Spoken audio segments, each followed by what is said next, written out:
কি করে ভাবলে মা আমি মনেকে খুন করতে পারি?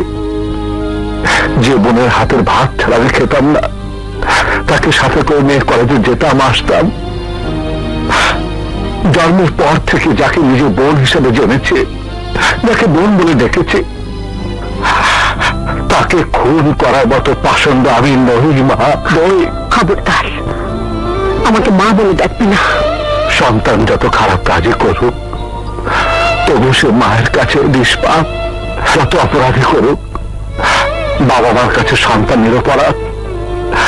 পৃথিবীতে প্রথম মা আমি তোমাকে পেয়েছি। যে সন্তানকে খুনি ভেবে অস্বীকার করছো, আল্লাহ এবং দুনিয়া যেমন সত্য, তেমনি তুমি আমার মা, আমি তোমার সন্তান, এটাও ছিল সত্য। এই সত্য হিমালয়ের পর্বত দিয়ে ঢেকে রাখা যাবে না। 100 বার বলবো, 1000 বার বলবো, 1 লক্ষ বার বলবো, 1 কোটি বার বলবো, মা মা মা মা। আপনি একটু বোঝার চেষ্টা করুন মা। জেল থেকে ছাড়া পাবার পর ও শুধু আপনাকেই খুঁজেছে, শুধু আপনার কাছে একবার ক্ষমা চাওয়ার জন্য।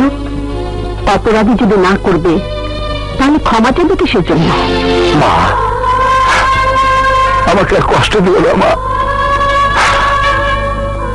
তোমার মুখে একবার আমার নাম ধরে ডাকো।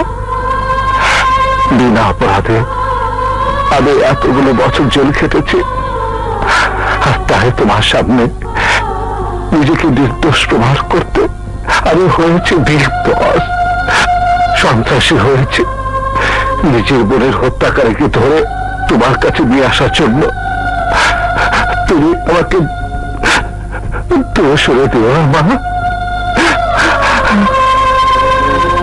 তোমার পায়ে আমাকে ঠাঁই দাও মা। মায়ের পায়ের নিচে সন্তানের পেহের। মা মা, আমাকে তুমি সাজা দাও মা, সাজা দাও। তবু আমাকে দূরে সরিয়ে দিও না মা। আমাকে তুমি বুকে টেনে নাও, বুকে টেনে দাও মা গো। চাইলে সব পাওয়া যায় না।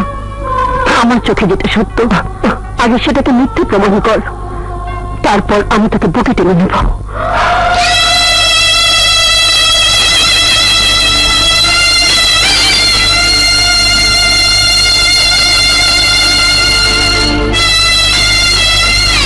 বেজি, দেখে নিও।